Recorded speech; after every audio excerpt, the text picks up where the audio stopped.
Henry Ford was an inventor, mechanic, industrialist, and social activist. He was the inventor of the world's first automobile and innovator of the moving assembly line. This is an industrial innovation that made inexpensive, high-quality automobiles that the average person could afford. And this innovation also helped produce manufactured goods quickly and efficiently. Because of this, Ford played a huge role in bringing about the modern consumer age. Henry Ford was born in Spring Wells, Michigan, which is now part of Dearborn, Michigan, on July 30th, 1863.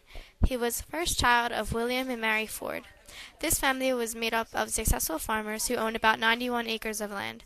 Henry, however, never wanted to be a farmer and follow in the family footsteps. At age 16, with only 7 years of education under his belt, Henry Ford left his parents' farm to make his living as a mechanic and headed off to Detroit. By the age of 20, Ford was a traveling engine expert for the Westinghouse Company, which consisted of repairing traction engines.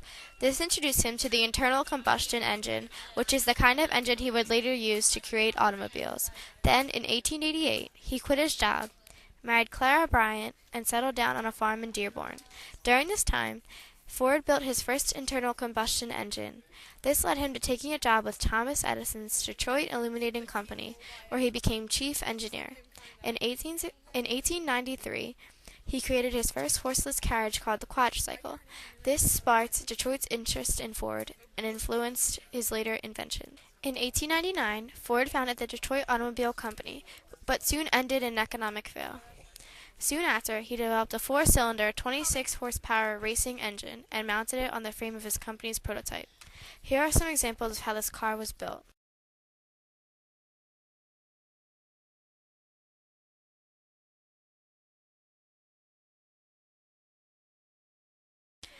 Then, on October 10th, 1901, a 10-mile race was held just outside Detroit and proved that Ford's vehicle was the fastest automobile in the world. This publicity helped Ford raise money for more automobile making, which created the Henry Ford Company and the Ford Motor Company. These companies are still up and running today. Before Ford, automobiles were built for only the rich and the wealthy. Ford, however, changed all of that. He priced his automobiles in the range that the average man could afford. In 1906, he came out with the Model N, which was a $600 vehicle, and right after, he came out with the Model T, which was Ford's dream car. The Model N had an 84-inch wheelbase and was powered by a 3-point mounted motor with 4 vertical cylinders. The Model T was powered by a front-mounted incline 4-cylinder engine and was capable of running on kerosene, gasoline, or ethanol.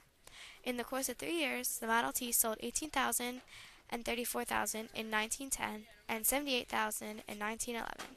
However, in 1916, the greatest sale was 730,000. By 1922, Ford was the richest man in all of America. Ford is also credited with the invention of the moving assembly line. The assembly line is a system for carrying an item that is being manufactured. The item is carried past many stationary workers who assemble a part of the soon-to-be finished product.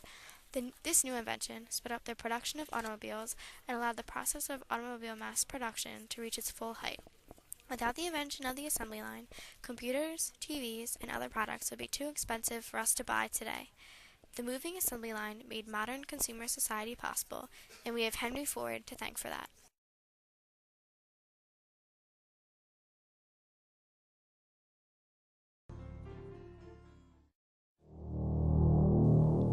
Growing up on a Michigan farm, young Henry Ford tinkered with engines to avoid doing other chores.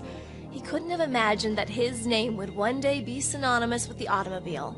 But by 1913, his dream of manufacturing cars had become a reality. Model Ts rolled off the assembly line at the rate of 1 every 93 minutes. Ford succeeded in producing a reliable, affordable vehicle for the American public. In 1915, Ford, a confirmed pacifist, tried to single-handedly end the conflict of World War I. After discussing his plan with Secretary of the Navy Daniels, Ford led an unauthorized peace mission to Stockholm, Sweden. After European leaders ignored his efforts, the disappointed Ford returned home, where he renewed ties with old friends, including his former employer Thomas Edison and horticulturist Luther Burbank. His love of science lifted Ford's depression and inspired him to return to what he did. Ford's friendship with Edison went back to when he had worked for the prolific inventor. The talents of these remarkable men produced technology that helped change a predominantly rural nation into a bustling urban society. As Secretary of Commerce, Herbert Hoover honored Ford when the automaker's factory produced its 15 millionth car. Ford's development of interchangeable parts and assembly line production had paid off not only for this ambitious man from Michigan, but also for his countrymen, who were now able to travel the countryside in their automobiles. Even as he took the reins of this horse-drawn trolley car, Ford must have realized that its time was coming to an end in the changing environment that he himself had so radically altered. At the beginning of World War II, manufacturing was going strong at the Ford Rouge plant, a huge self-contained factory. But as production surged, Ford's personal popularity fell. The American public did not like his seeming tolerance of German nationalism. Other car manufacturers began using newly developed technologies, while Ford stubbornly resisted change. His critics criticized him from the comfortable front seat of the family car. Even so, when Henry Ford died in 1947, his countrymen mourned him as one of the great industrialists who changed the American way of life. The company that bears his name, the Ford Motor Company, is still providing us with new automobiles today.